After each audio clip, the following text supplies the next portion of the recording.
کیا کریں، کاش ایسا ہو جائے کہ میں 10 دنوں میں تھوڑا پوائنٹ کرتا رہوں گا، آپ اپنی نماز میں اپیرنس کو امپروو کر لیں،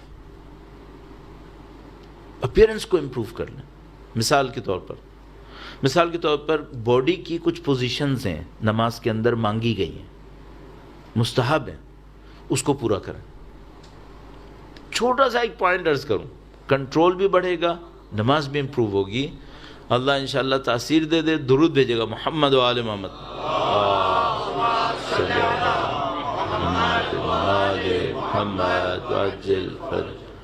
پوری نماز کے اندر انگلیاں کھول کے نہیں رکھنی ہوتی، بند کرنی ہوتی، اسے نہیں کھولیں۔ آپ کہیں گے اتنی سی بات کرو، اللہ نے مانگا ہے کر لو۔ جب آپ کھڑے ہوں مرد کے لیے ہاتھوں کو زانوں کے اوپر رکھنا ہے، سائڈ میں نہیں رکھنا ہے، سامنے رکھنا ہے، سامنے رکھو۔ سب کی لاجک ہے، اور معصوم کی بیان کی ہوئی لاجکس ہیں، ہماری سوچی بھی نہیں ہے، بیان کی بھی لاجکس ہیں۔ ہاتھ سامنے ہونے چاہیے، سائڈ میں نہیں ہونے چاہیے۔ مثال کے طور پر جب رکوع کریں تو انہوں نے کہا ہے کہ ہاتھوں کو صرف رکوع میں ایک جگہ ہے جہاں پہ انگلیاں کھلتی ہیں، باقی سب جگہ پہ انگلیاں بند رہتی ہیں۔ رکوع میں صرف ایک جگہ پہ انگلی کھلتی ہے، انگلیاں کھولیں، تھوڑا سا جو اپنے نیز ہیں اس کو پش کریں پیچھے کی طرف، کمر اسٹریٹ ہونی چاہیے، گردن بھی سیدھی ہو، جھکی بھی نہیں ہو، اسٹریٹ رکھیں۔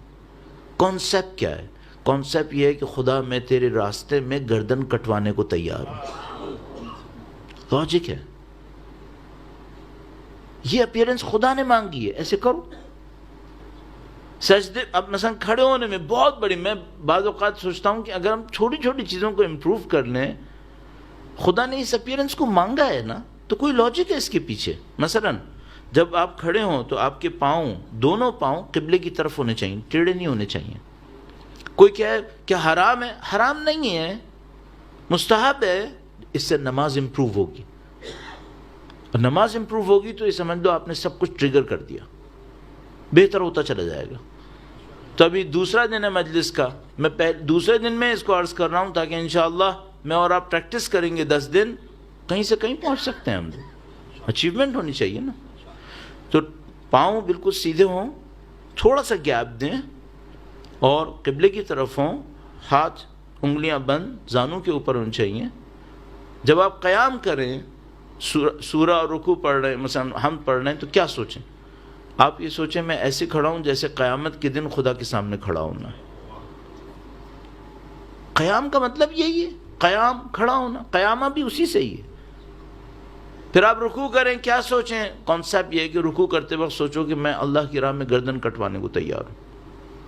سجدہ کریں، سجدہ کرنے جائیں، ہاتھوں کو یوں سیدھا رکھیں قبلے کی طرف، انگلیاں بند، ہاتھ قبلے کی طرف۔ اور کانسیپٹ کیا ہے؟ کانسیپٹ یہ ہے کہ خدا میں تیرے سامنے ذلیل اور حقیر ہوں، میں ایکسیپٹ کر رہا ہوں، میں تیرے سامنے سرنڈر ہوں، ایکسیپٹ کر رہا ہوں۔ اس فزیکل سرنڈر کے بدلے میں خدا سے مانگے، خدا مجھے اسپریچولی بھی سرنڈر کروا دے،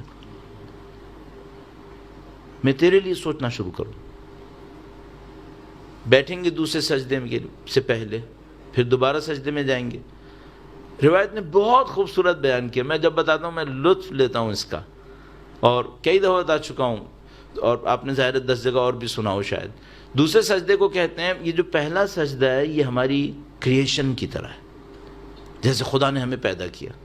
تو جو دوسرا سجدہ ہے یہ کہتے ہیں یہ ڈیتھ ہے، موت۔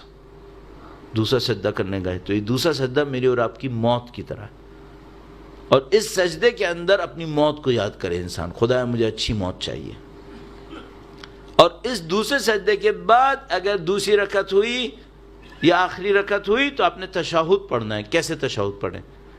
یہ سوچ کے پڑھیں کہ خدایا اس گواہی کو قیامت کے دن مجھ سے قبول کر لے۔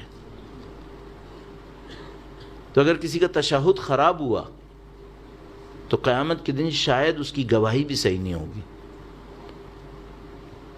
یہ سب آگے تک جائے گا۔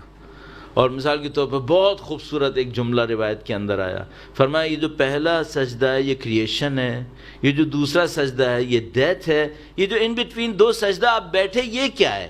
کہا یہ دنیا کی زندگی ہے، اس کے لیے کہتے ہیں استغفر اللہ ربی واتوب الیہ۔ یہ دنیا کی زندگی اتنی چھوٹی سی ہے، دو سجدوں کے درمیان کتنا اسٹے کرے گا کوئی؟ کہا یہ استغفر اللہ ربی واتوب الیہ، کیونکہ خدا سے دوری کی جگہ ہے یہ. نماز امپروو کریں گے، بہت ساری چیزیں امپروو ہوتی چلی جائیں گی. درود